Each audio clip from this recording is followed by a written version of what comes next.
accused of shooting and killing a sheriff's deputy in Rockford, then leading police on a multi-county chase, will be turned over to the FBI. State police say Floyd Brown was being served a warrant yesterday morning. They say he shot a woman he was familiar with and McHenry County Sheriff's Deputy Jacob Keltner.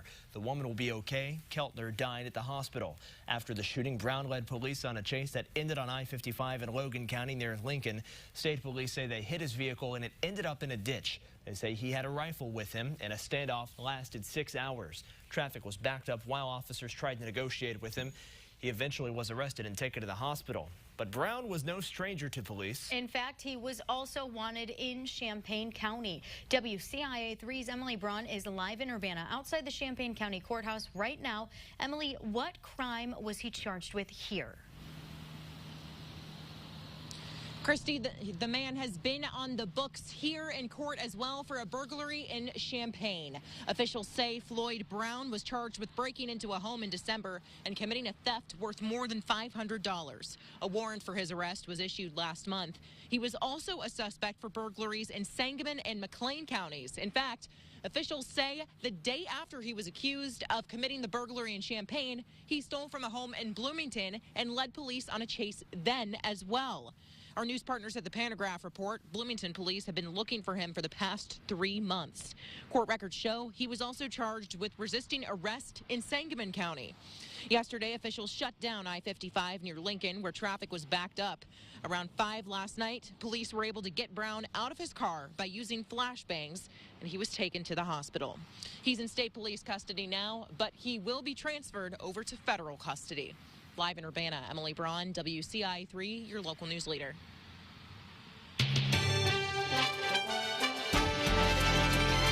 The forecast for us heading into this morning is going to stay cloudy, maybe a little bit icy and slippery in some spots where we have some drizzle or more of that fog around because of temperatures that are still below the freezing point, but not going to be a huge concern for us. Make sure that you're taking it easy as you're walking and, yes, driving too. For the kiddos out at the bus stop, temperatures warm up around the 40s heading into the afternoon as they're heading home.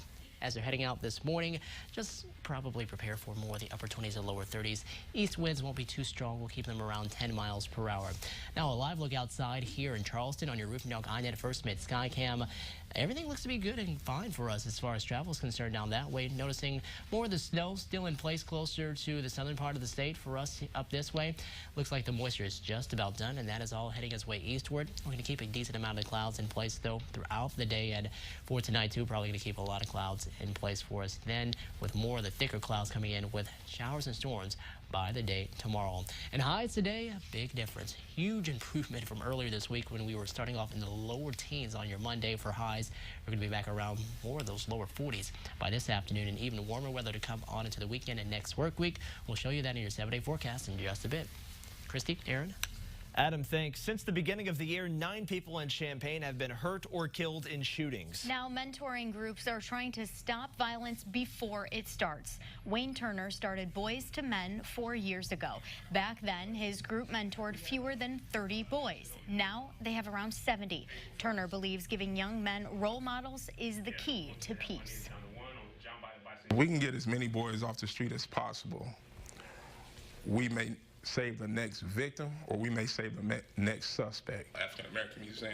Coming up in the 7 o'clock hour of the morning show on WCIX, we'll show you how neighborhood mentoring is changing lives and why the leaders believe it's also the key to saving them. Jail doors are supposed to stay locked and closed, but one county jail is having issues with that.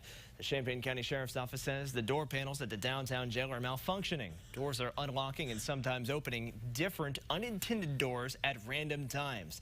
The sheriff says some will start sliding open and closed. The fix will cost about $200,000.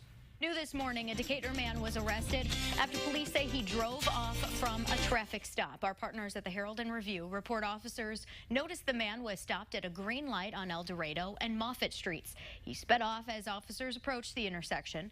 They caught up with him in an apartment building on Elder Lane. The man was driving 130 miles an hour in the city before he got out of the car and tried to run away. Police found cocaine in that car. He's facing drug possession charges, among others. Governor Pritzker detailed his plan for a progressive income tax. He says it would give a combined tax cut to 97% of the people in Illinois. For most people, it amounts to $5 a week. Households that make at least $1 million a year would pay almost 8% on their income tax, compared to the current rate of almost 5%. It did not take long for business groups to weigh in. The president of the Illinois Chamber of Commerce predicted the governor's plan will actually increase the exodus of the wealthiest taxpayers and business owners in Illinois. To say you're getting a free ride when you're paying the highest or the second highest property taxes anywhere in the nation. When you've got proposals like the $15 minimum wage, that if you're aspiring to make $1 million and your business really depends on that kind of labor, then you've just already paying a tax right there and then. He's calling on business owners not to flee the state, but to dig in and engage this issue with their lawmakers in hopes of negotiating a more business-friendly deal. 60% of Illinois voters would have to approve a new constitutional amendment on the ballot next year before it could become law. New this morning, a high school will be closed Monday to honor one of their teachers. Our media partners at the Journal-Gazette and Times-Courier report Mary Nolan was an English teacher at Mattoon High School for 26 years. On Wednesday, Nolan died from health issues. The high school will be closed Monday so students and staff can attend Nolan's funeral services. A burial mass is scheduled for 10 a.m. at the Immaculate Conception Church in Mattoon. Also new this morning, several streets on the north side of the U of I campus will be closed for the engineering open house this weekend. Matthews Avenue between Springfield and Green will be closed today and tomorrow from 7 to 4:30. Springfield will also be closed between Wright and Matthews until tomorrow night. If you're driving in that area, be careful with the increased amount of people walking around campus. People all over Champaign and beyond have a newly renovated place to play ball. Park officials say Spalding Park's facelift will totally reshape its future.